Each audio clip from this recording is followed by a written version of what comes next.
La arquitectura es la meta de toda actividad creadora.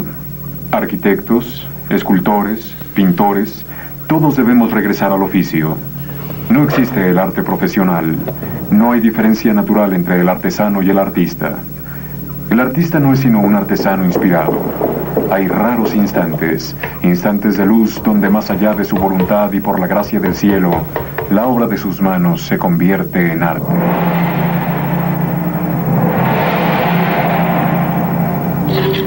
Pero todo artista debe poseer necesariamente capacidad técnica. Es ahí donde reside la verdadera fuente de la imaginación creadora. Formemos entonces una corporación de una nueva clase. Una corporación sin esa separación de clases que levanta un muro de desdén entre artesano y artista. Todos juntos concibamos y realicemos la nueva arquitectura, la arquitectura del porvenir, donde pintura, escultura y arquitectura sean solo una.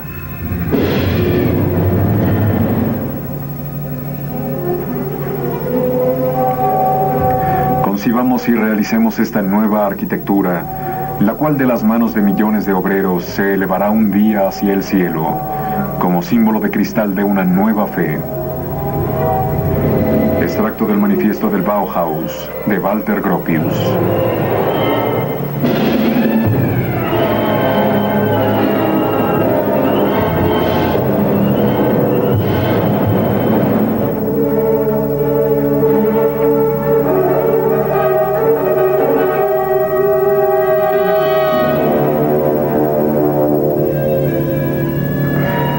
Habíamos reunido pintores, escultores y arquitectos, todos pertenecientes a la vanguardia en la facultad. Compartíamos la opinión de que era necesario escoger jóvenes talentos antes de que cedan a la uniformidad de la comunidad industrial o de que se encierren en torres de marfil. Teníamos el propósito de enseñarles a conciliar la mentalidad rígida del hombre de negocios y del técnico con la imaginación del artista creador. Queríamos que nuestros estudiantes se integraran con la máquina sin sacrificar su espíritu de iniciativa. Todo con el objeto de dar a la producción en serie, a la arquitectura y al urbanismo un sentimiento de orden y de belleza.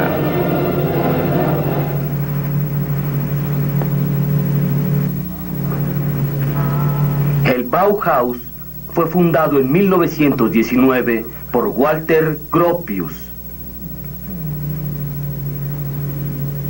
El arquitecto alemán Walter Gropius, encargado de continuar la dirección de la Escuela de Artes y Oficios de Weimar, puesto ocupado hasta entonces por el arquitecto belga del Art Nouveau, Henri van de Velde, reorganiza de arriba abajo esta escuela.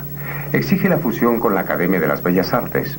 Así surgió lo que había de ser durante 14 años el célebre Bauhaus.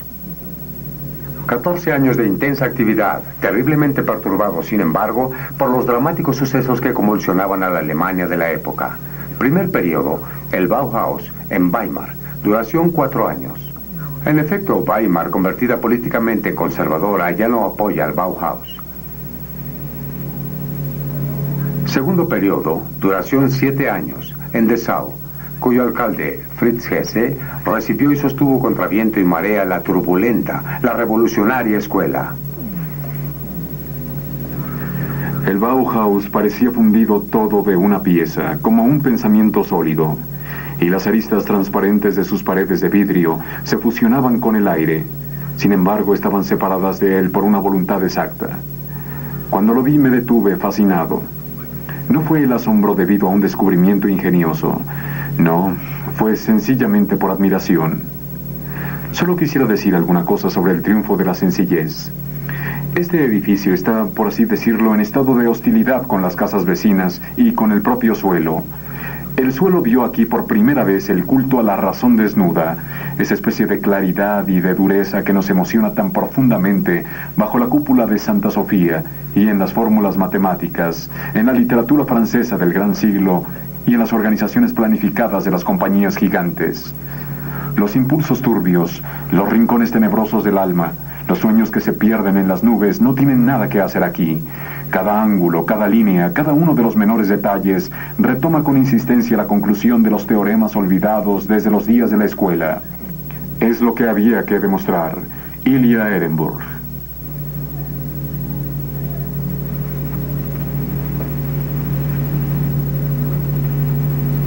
Gropius en persona concibió y diseñó los edificios de la escuela, así como las habitaciones destinadas a los profesores. Entonces llegó el momento en que el movimiento nacional socialista de Adolfo Hitler ganó poco a poco a Alemania. La propia existencia del Bauhaus es cada vez más precaria. Las dificultades se acumulan. Gropius dirá más tarde: de todo el esfuerzo prodigioso puesto en nuestra empresa, el 90% estaba consagrado a combatir las fuerzas hostiles del medio local y nacional, y solamente menos del 10% al trabajo creador. La llegada del nazismo obliga al Bauhaus a mudarse por última vez. Es el tercer periodo, muy breve, duración 1 año. El Bauhaus se refugia en Berlín en locales improvisados. La incompatibilidad total entre las tendencias del nuevo régimen político y las opciones de las personas del Bauhaus terminan con el cierre definitivo de la escuela, fundada por Walter Gropius 14 años antes. El Bauhaus seguirá siendo el fenómeno artístico colectivo más importante, más significativo del periodo llamado entre las dos guerras. Habla Albert Flocon, exalumno. El Bauhaus era una escuela donde uno entraba sin ningún examen, sin ningún título. Uno entraba a partir de la edad de 17 o 18 años.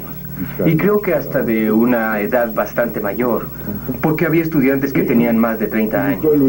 Y también era una escuela de la que uno se le aportando un diploma entre comillas, un diploma que daba la escuela, pero que no era reconocido en ninguna parte como un diploma de equivalencia universitaria. Era una escuela que trataba de tomar en suma todos los problemas que podían presentarse a un creador artístico, si usted quiere, a un arquitecto, un decorador, un pintor, y le proponían métodos originales, con soluciones originales. Nuestro objetivo no era el de proporcionar nuevas recetas, sino el de inculcar una serie de valores renovados que reflejaran el pensamiento y la sensibilidad de nuestros tiempos. ¿Por qué íbamos a esa escuela? Porque esa escuela no daba derecho absolutamente a nada. Daba derecho al terminar a estar entre los 5 millones de desempleados que llenaban en esa época, cuando yo estaba en la escuela toda Alemania. Pues bien, íbamos porque, por lo que pudimos saber, por lo que pudimos ver en la prensa, en algunas raras publicaciones. Íbamos porque era algo que nunca se había visto. En el Bauhaus, la enseñanza general de los contrastes es la base de la expresión creadora. Curso preliminar. La institución de esos cursos, de una duración mínima de 6 meses, fue probablemente la más grande innovación en materia de enseñanza, ni hablar de copiar eternamente al carbón un yeso antiguo. Esos cursos correspondían a la preocupación de Gropius. La base del trabajo manual es indispensable para todo artista. Es la fuente de la creación de formas. De Weimar, Johannes Itten podrá decir: los ejercicios sobre los materiales y las texturas son una ayuda preciosa. Cada estudiante puede descubrir así, en poco tiempo, cuál material le conviene más y cuál se armoniza con su espíritu creativo. Johannes Itten, maestro en el Bauhaus, de 1919 a 1923.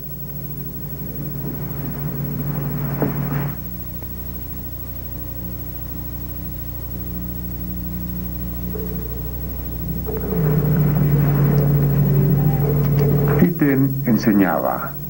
Itten también era pintor. Pero su enseñanza se complicaba muy curiosamente con teorías morales. Estábamos interesados entonces en el Mazda-Znan, en las religiones extremo-orientales, en el vegetarianismo, en los trajes de tipo chino o hindú, en el comportamiento de los neófitos religiosos, en lo que Iten actúa un poco como gran sacerdote. Debo decir que tenía una influencia absolutamente extraordinaria sobre los jóvenes. Los recibía, los dejaba de pie frente a él. Estaba sentado en una pieza con muy poca luz. Luego los miraba durante 5 minutos en el blanco del ojo y decía si podían o no tomar su curso. La creación artística quedaba relegada a un segundo término. Fue por eso que la llegada de Theo van Doesburg del movimiento de Still vino a contrarrestar las tendencias de Iten que provocaron su dimisión y el nombramiento de Moholy-Nagy. Laszlo Moholy-Nagy, maestro del Bauhaus de 1923 al 1928.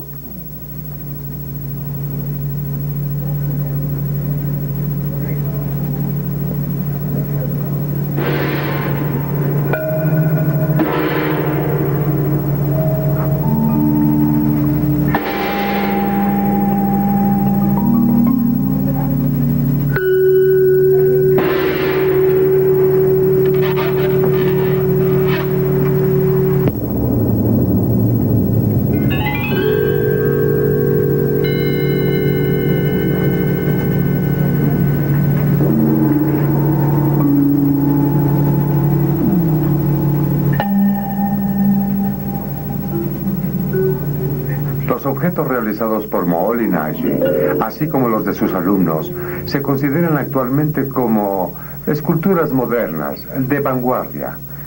De vanguardia puede ser, obras o esculturas de ninguna manera. En realidad estos objetos fueron concebidos sobre todo con el fin de demostrar las diferentes propiedades técnicas de los materiales como el metal, el vidrio o el alambre. Para convencerse basta con prestar atención a las palabras del maestro. Las formas nuevas pueden crearse partiendo ya sea de la relación de las medidas, número áureo y otras proporciones, o de la posición medible en ángulos, o bien de la velocidad, del movimiento, de la dirección, del desplazamiento, de los contrastes, de la luz, de la ilusión óptica, etc. Obedeciendo a leyes simples pero vueltas a descubrir aquí, las de la gravedad, del equilibrio, estos extraños objetos parecen retomar por su cuenta las sabias investigaciones de un Leonardo da Vinci, artista e ingeniero de su tiempo. En su pintura, Moholy-Nagy hace patente el mismo tipo de búsqueda, pero esta vez sobre las 2 dimensiones de la superficie y no en nuestro espacio tridimensional.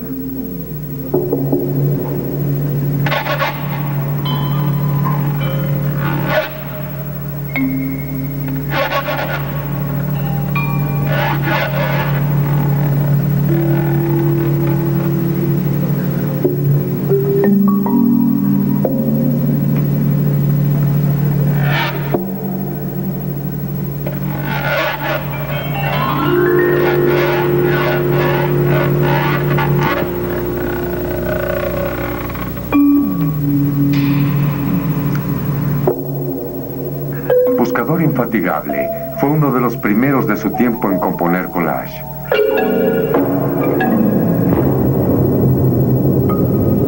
En cuanto a sus investigaciones fotográficas, estas son testimonio de su asombroso espíritu de vanguardia.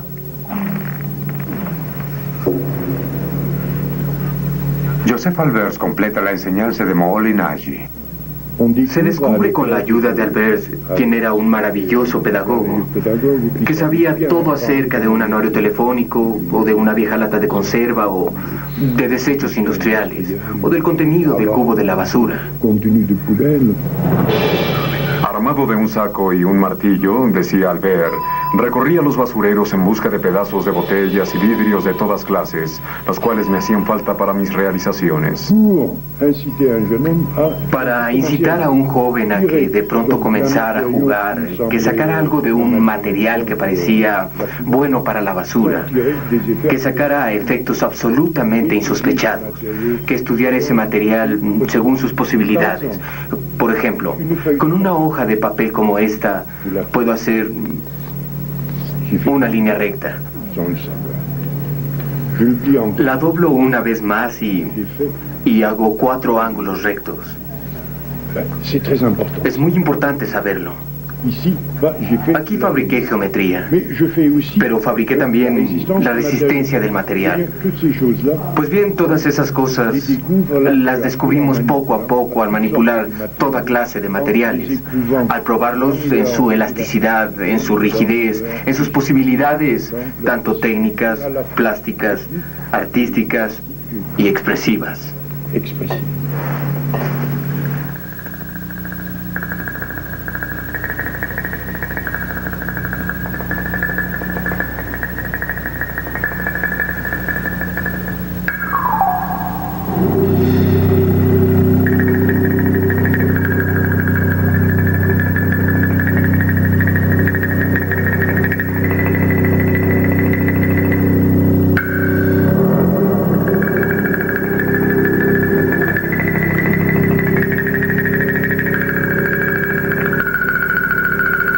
Cuadros de Albers, como una suite de colores, variaciones cromáticas sobre una base formal constante del cuadrado.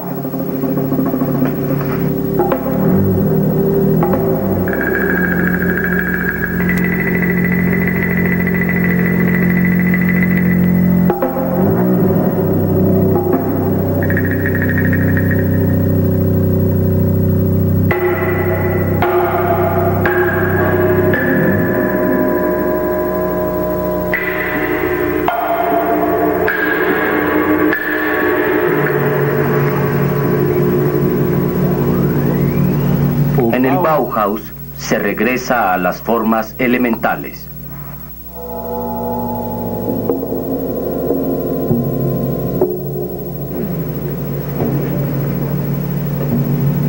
Proyecto para un monumento. Tema: transcripción plástica de los compases 52 al 55 de la fuga en mi menor de Juan Sebastián Bach. Arte geométrico que es a la vez simple y complicado, a semejanza de su modelo sonoro.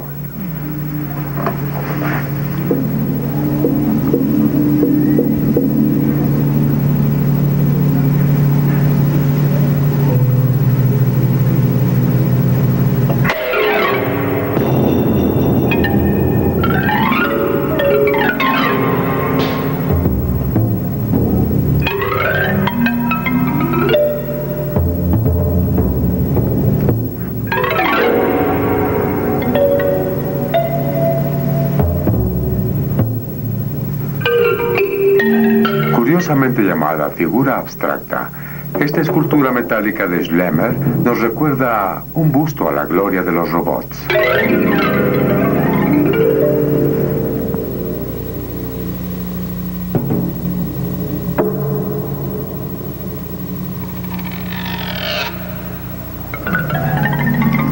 el Bauhaus se regresa a los colores elementales.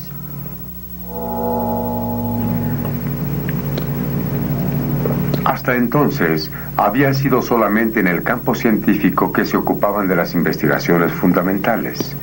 En eso también el Bauhaus innovará, se empeñará en la búsqueda de lo fundamental.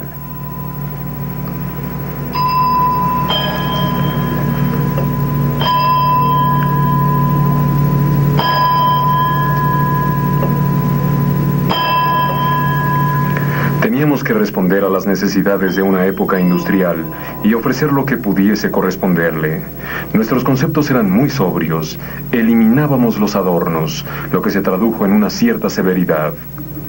El Bauhaus no elaboraba proyectos para artículos comerciales ni para modas efímeras. Era un laboratorio de donde salían productos tipificados en vez de novedades. En suma, la intención del Bauhaus no era la de propagar un estilo, o un sistema o un dogma, sino la de ejercer una influencia vivificante en el diseño. Estos diferentes objetos concebidos y realizados entre 1920 y 1930 no han perdido actualidad, sino por el contrario, han servido como modelos ejemplares para varias generaciones de diseñadores y fabricantes.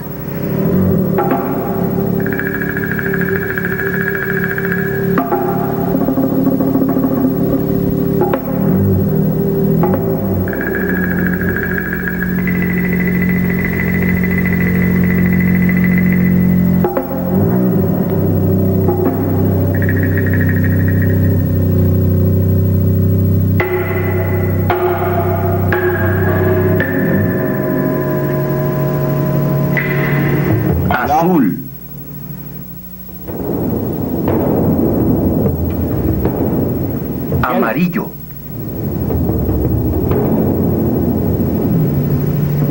Rojo.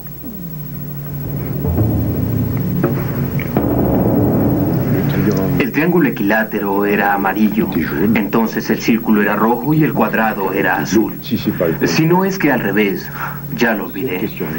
Ese asunto, por ejemplo, se había vuelto en el Bauhaus un asunto verdaderamente metafísico, un asunto casi religioso, porque los espíritus se separaban un poco sobre el amarillo o el rojo del triángulo y sobre el azul o el rojo del cuadrado y así sin parar.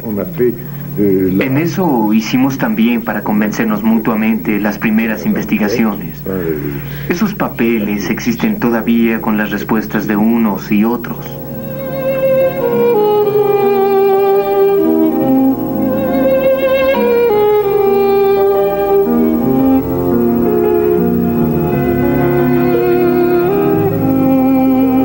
Y sin embargo, en ese periodo de búsqueda intensa en el Bauhaus, el resto del mundo se complacía en un arte decorativo anticuado, acumulando adorno sobre adorno. El increíble sillón pretenciosamente agresivo donde se sentaba y con mucha incomodidad una sociedad de arrevistas se ve de todos modos condenado definitivamente.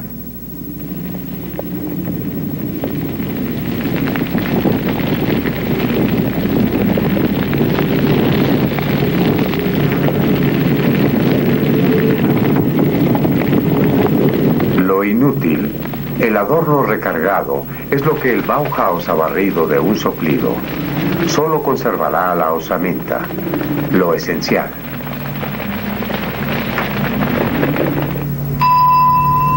Así todo se tornó claro, nítido, limpio, como en un hospital.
Limpio, nítido y claro.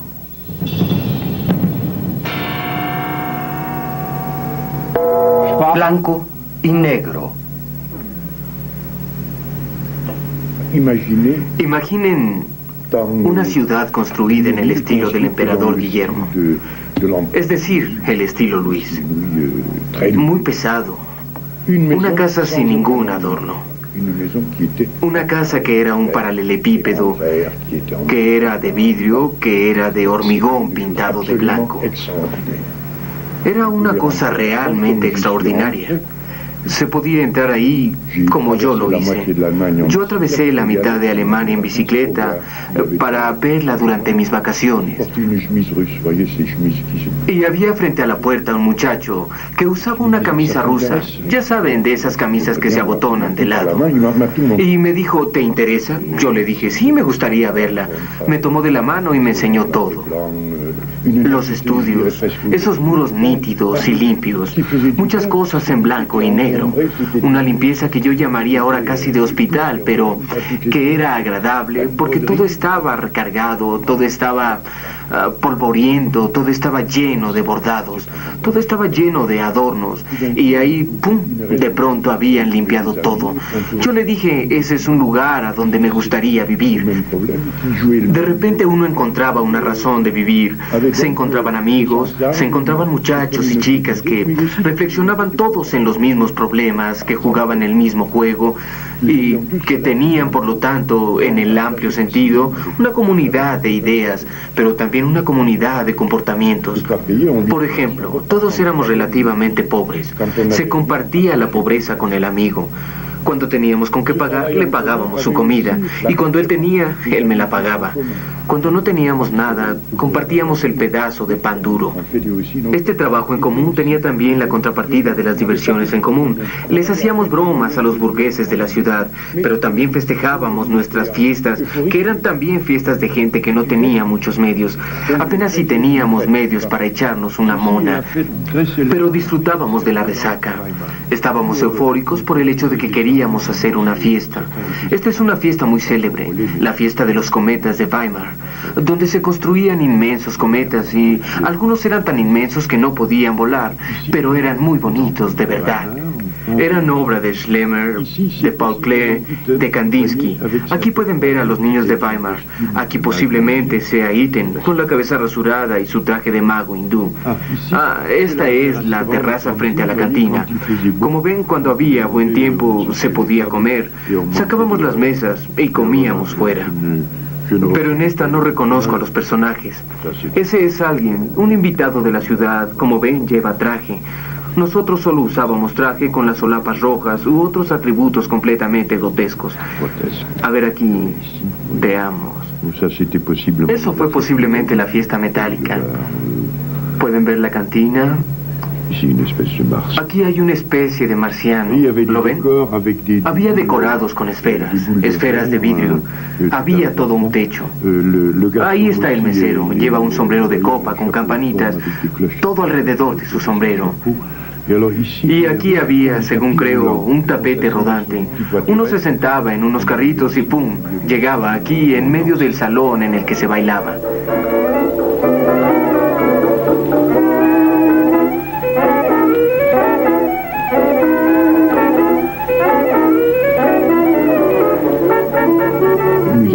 Teníamos nuestra orquesta con saxofón, piano, clarinete, en fin, la orquesta clásica de jazz. Las fiestas implicaban muy a menudo el disfraz, la máscara, el traje gracioso, en fin. La cabeza que ustedes ven en esta película, la cabeza transformada en fenómeno, es Opart, ¿no es así? Y antes de tiempo. Y además estaba el teatro. La receta seguida por el teatro en el Bauhaus es sencilla.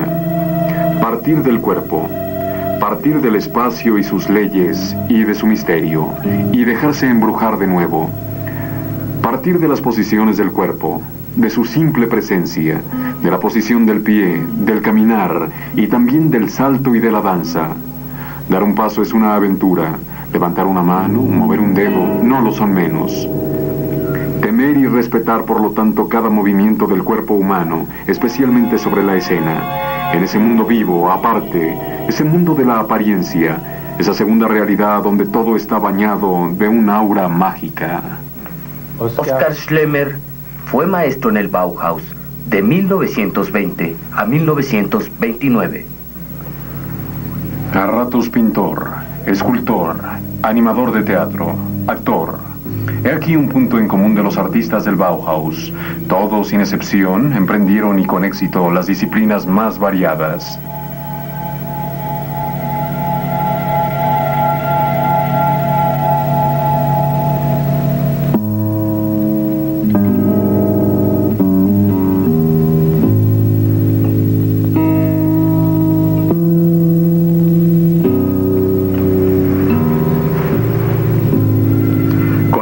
Prejuicios como sea posible, tomar el mundo como si acabara de ser creado, no meditar las cosas hasta morir, sino dejarlas desarrollarse prudente y libremente, ser sencillo, no pobre, no ser sentimental, sino espiritual.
Pensábamos que debíamos introducir nuevamente en nuestro teatro la palabra verdadera, no la palabra que predica el bien, que predica la belleza, que predica lo justo.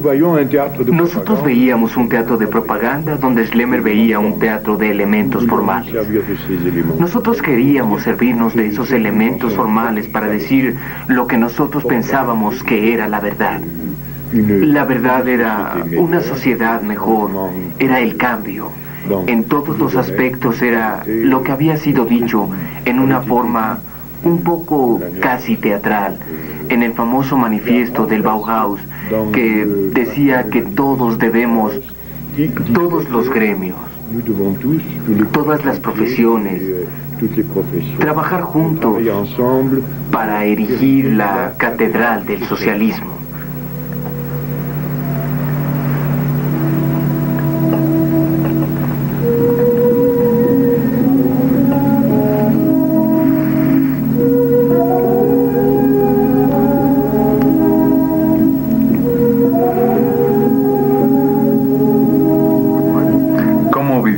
Trabajar, moverse, descansar. ¿Cómo crear un medio ambiente tolerable para nuestra sociedad cambiante? Era eso lo que ocupaba nuestros espíritus.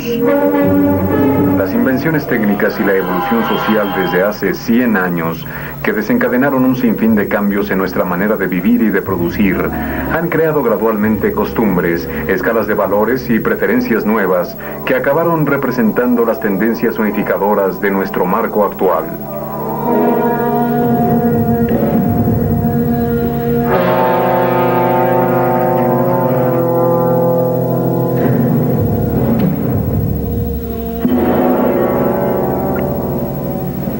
La catedral de la Edad Media había sido, en resumen, la obra de arte total a la que todos los gremios o todas las profesiones y todos los habitantes de la ciudad habían contribuido. Esta catedral en esta ocasión debía ser, por lo tanto, la catedral de los medios modernos, la catedral que emplea toda la tecnología, pero para distribuir, en resumidas cuentas, las riquezas en una forma equitativa.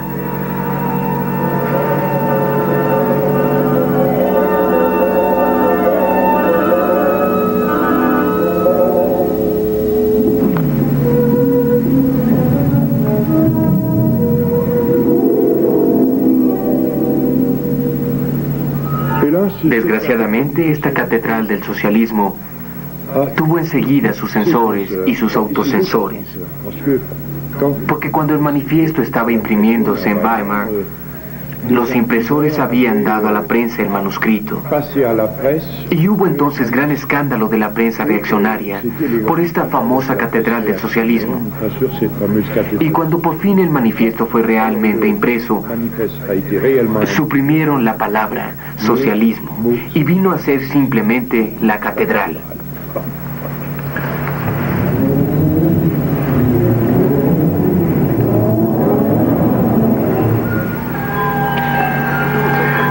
El esfuerzo prodigioso empeñado en esta empresa, el 90% había sido consagrado a combatir las fuerzas hostiles del medio local y nacional, y menos de solo el 10% al trabajo creador. En el mismo instante, Nosotros supimos perfectamente que debíamos arrancar de las fauces de león cada parte de nuestra existencia, pero nunca habíamos puesto en tela de juicio nuestra fuerza para vencer a la oposición. Luchábamos furiosamente contra las trabas a nuestro trabajo, pero no estábamos en absoluto desalentados. Sentíamos que estábamos en el comienzo y que no habíamos dado sino algunos pasos en un mundo nuevo, lleno de retos y de promesas.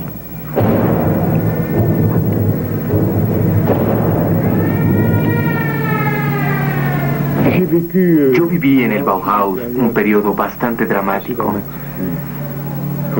Cuando acababa de llegar, en mi primer año de estudios, fue la salida de Gropius. En una asamblea general, una AG, como diríamos en la actualidad, de los estudiantes, Gropius justificó su partida. En ese momento se levanta el representante de los estudiantes, Fritz Kort, que acaba de morir. Con lágrimas en los ojos le dice: Gropius, tú no puedes abandonarnos, tú eres nuestro padre. Esto es imposible. El Bauhaus se vendrá abajo. Gropius explicó calmadamente una vez más que se ha desgastado en la tarea y que tiene otras cosas que hacer además de administrar. Esa cosa tan difícil de administrar, rodeada de hostilidad, que ha abandonado su propio trabajo y su propia arquitectura, que ante todo él es arquitecto y que quiere construir. La actividad de Gropius al frente del Bauhaus comprueba su vocación. En ninguna otra parte, como en la fábrica Fagus, construida en Alemania en 1911, se podía encontrar un modernismo revolucionario parecido. Gropius, ya desde 1911, tenía presente en la mente esta noción completamente nueva: hacer prácticos los movimientos del trabajo, reducir al mínimo los desplazamientos del hombre. He aquí lo que se aproximaba a las futuras preocupaciones del Bauhaus. La sucesión de Gropius como dirigente del Bauhaus por Hannes Meyer no fue casualidad. Hannes Meyer dirige el Bauhaus de 1928 a 1930. Gropius se va. Hannes Meyer toma la dirección del Bauhaus. El clima de la escuela ha cambiado. En lo futuro, las preocupaciones de orden social, es decir, político, toman la delantera sobre los valores del arte.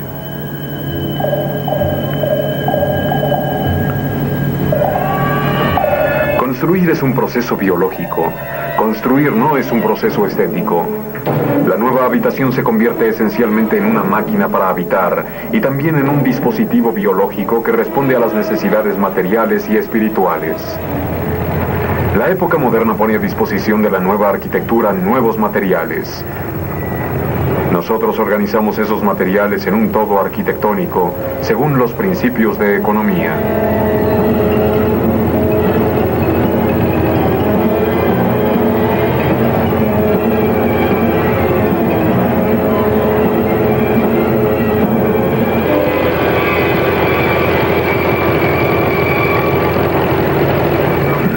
¿Tener una casa propia? Por primera vez se oía hablar del sol en una casa, de la luz, del papel de la luz en una casa. Por primera vez se oía hablar del recorrido que el ama de casa debe hacer. Entonces, ¿cómo facilitar ese recorrido? ¿Cómo facilitarle sus trabajos domésticos?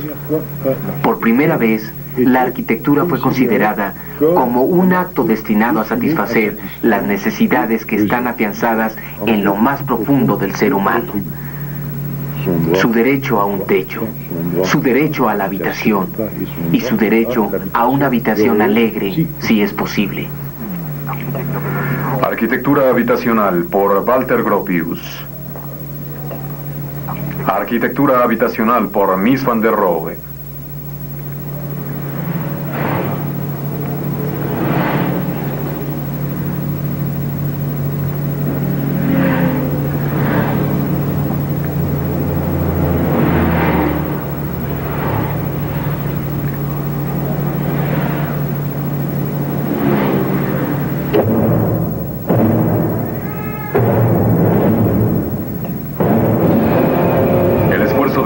Bauhaus fue dirigido principalmente sobre lo que ahora se ha convertido en una tarea de ingente necesidad: evitar que el hombre se vuelva esclavo de la máquina al proteger a la producción en serie y a la casa de la anarquía mecánica y al devolverles vida y significado.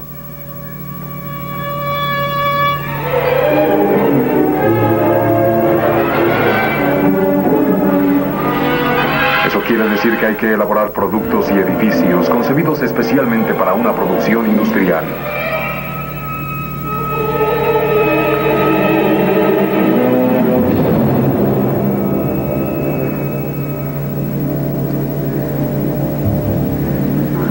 Teníamos como meta eliminar los inconvenientes de la máquina, sin por eso sacrificar ninguna de sus ventajas reales.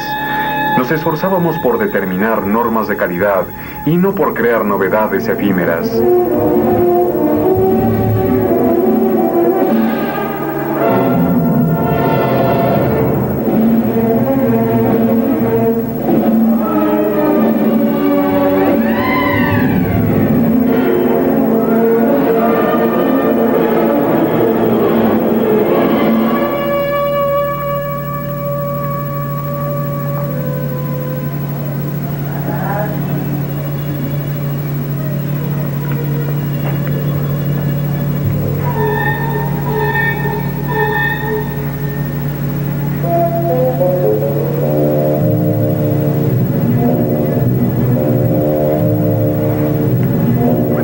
Desde el punto de vista artístico, hay que aprobar los nuevos métodos de construcción.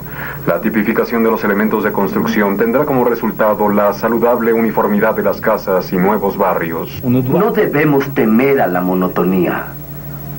Walter Gropius.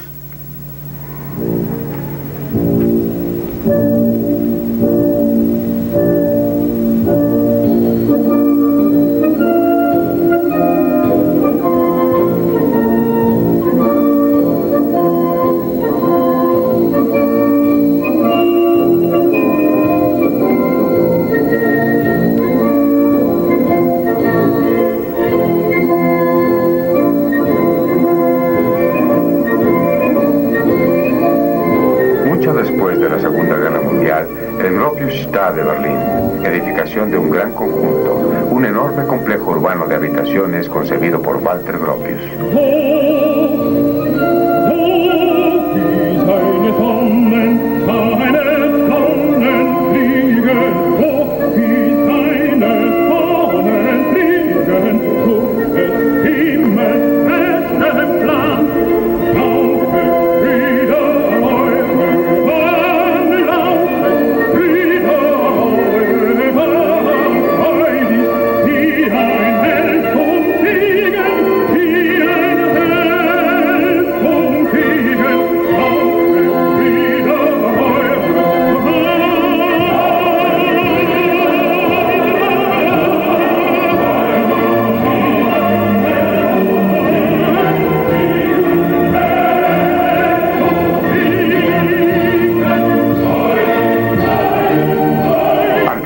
Naturalmente, pero sin embargo la pintura no está ausente en el Bauhaus.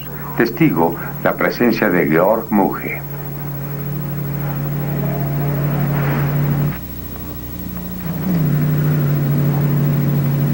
Presente también Leonel Feininger, presencia activa durante el periodo de Weimar. Es a Feininger a quien debemos la carátula del manifiesto. Presencia oculta en Dessau, donde Feininger es profesor. Sin tener funciones determinadas, su influencia es considerable.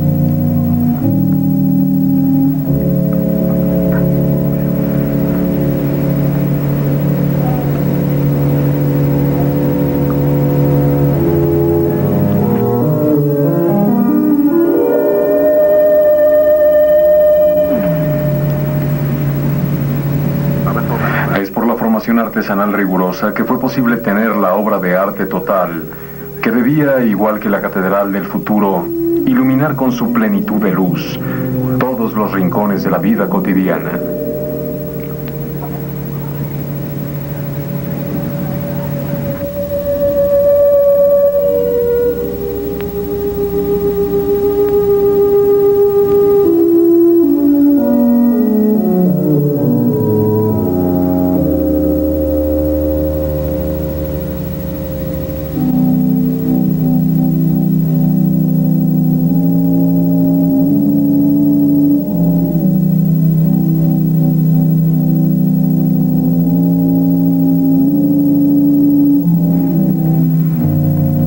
La arquitectura moderna se encontraba ya en los cuadros de Paul Klee. ¿Qué papel podía tener en tal clima filosófico? ¿Qué papel podía tener un Klee y un Kandinsky, ya que ellos se habían quedado estrictamente en el plano de la poesía formal? Pues bien, yo creo que su papel se complementaba con el papel de Hannes Meyer en el sentido que ellos constituían el elemento poético, constituían también el elemento que unía al Bauhaus actual con el Bauhaus anterior, con el de Weimar y toda su problemática. Ellos eran además unos personajes tales que no podían sino impresionar a un joven de 20 años. Un curso de Klee era el reflejo de sus esbozos pedagógicos, que son todavía ahora para mí una lectura del más grande placer espiritual que uno pueda recibir.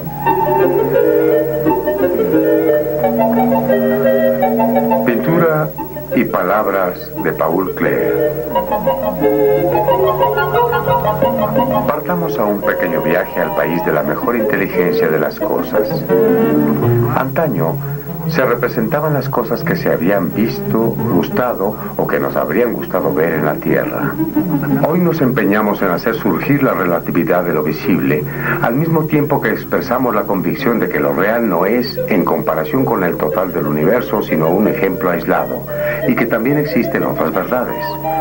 En comparación con la creación, el arte es una parábola, un ejemplo.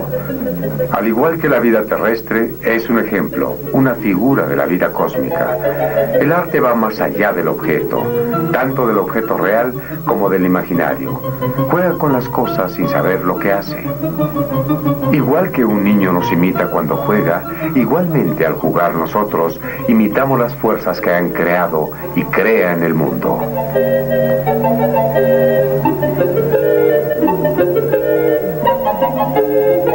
Que el arte con sus aires de cuento se sienta bien en todas partes, que disponga del bien y del mal como lo hace la omnipotencia, y que para el hombre sea como unas vacaciones, la ocasión de cambiar de punto de vista.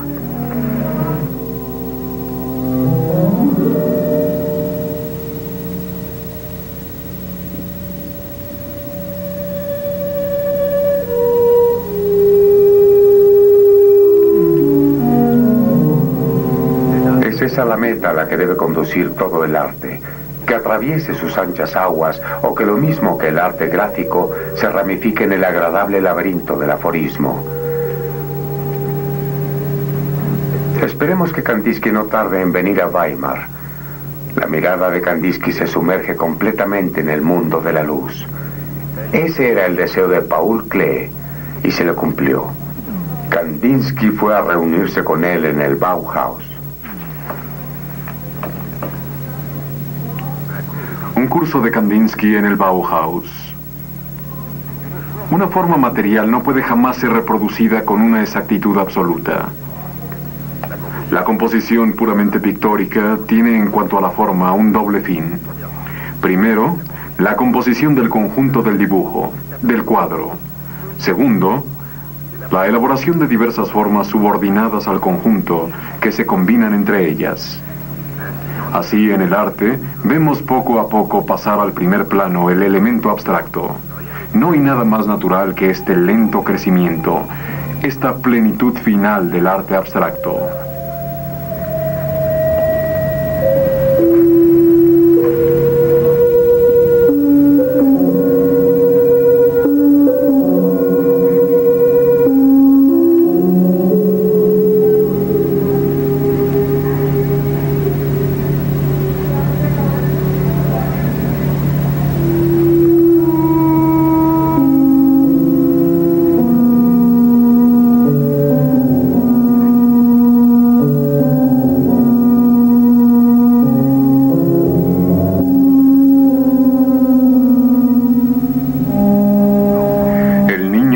quien cada objeto es una novedad, experimenta la realidad del mundo.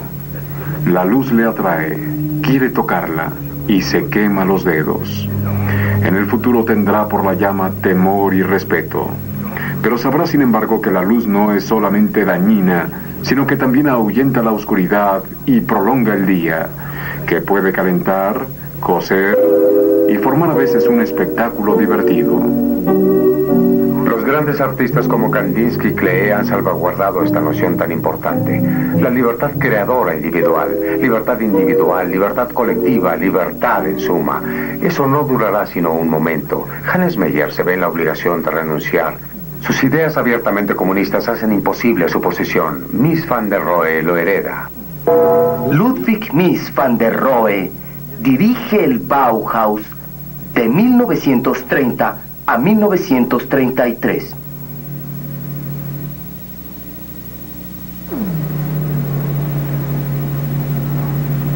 Quedarse en Dessau es algo que ya no será posible por mucho tiempo.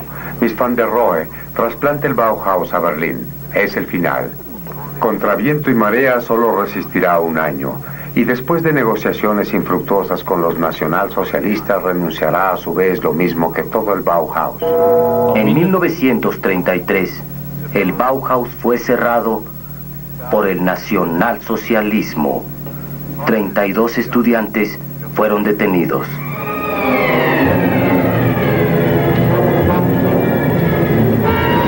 Fueron los Estados Unidos que acogieron a los principales artistas del Bauhaus, en especial a los arquitectos, poniendo a su disposición medios materiales enormes. Pudieron por fin encontrar en los Estados Unidos el terreno ideal para la aplicación concreta de sus conceptos del arte. Joseph Albers pudo continuar su incansable actividad de prestigioso profesor en el Black Mountain College de Carolina del Norte, luego en la Universidad de Yale y también en Harvard. Paoli Nagy fue cofundador y director del nuevo Bauhaus en Chicago.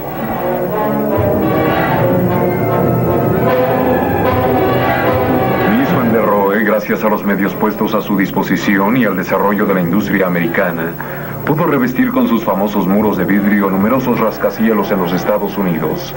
Hizo construir así el edificio de la administración Seagram en Nueva York.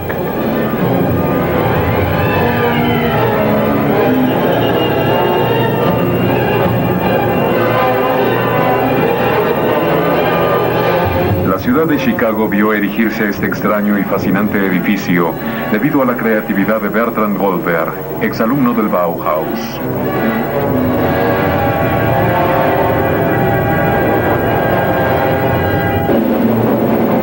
Maxwell creó en 1950 la escuela de ULM, Nuevo Bauhaus Efímero. Marcel Breuer despliega su incesante actividad como arquitecto en todo el mundo. Construyó la UNESCO en París en colaboración con Nervi y Serfius.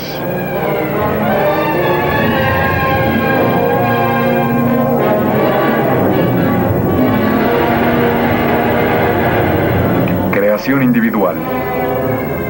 Una villa en Normandía.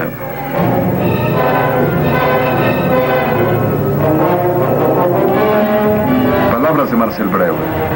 La emoción que da un edificio depende del poder para dominar la gravedad, en levantar los materiales más arriba de los grandes alcances, para hacer del espacio finito una parte del espacio infinito.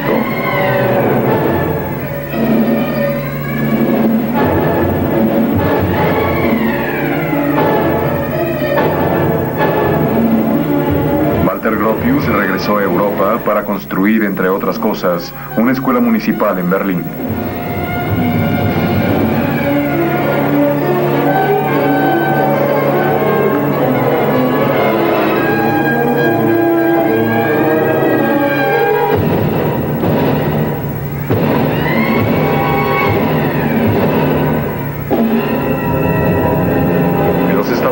Construyó el gigantesco edificio de la Pan American Airways en Nueva York. Citemos una vez más a Gropius. El Bauhaus es la idea de un método que puede ser aplicado hoy de una forma tan viva como lo fue hace medio siglo. Pero las lecciones del Bauhaus fueron bien entendidas. ¿Su influencia fue fasta o nefasta? ¿Dónde ha quedado? Un día Picasso, acusado de haber influido a la joven pintura, respondió sencillamente evocando el Renacimiento.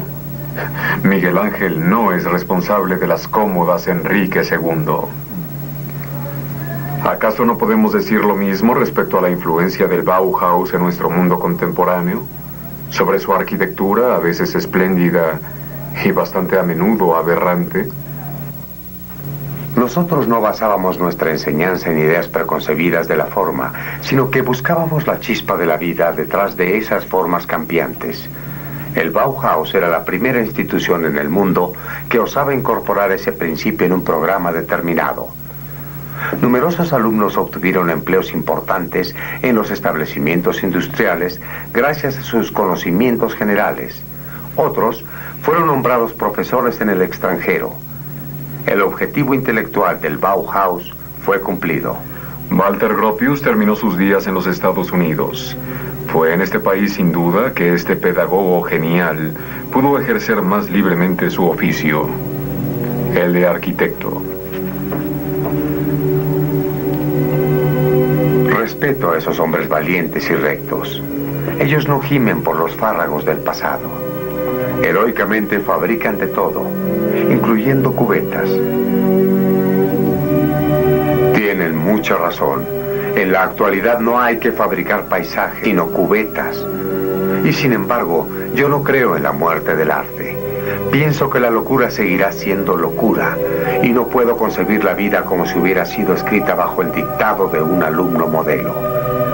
Si hay un elegido entre cientos iguales, seguramente hará una cubeta diferente a las demás, la cual no se podrá poner en la cocina porque hará brotar las lágrimas y el entusiasmo. En esa forma, todo está en orden.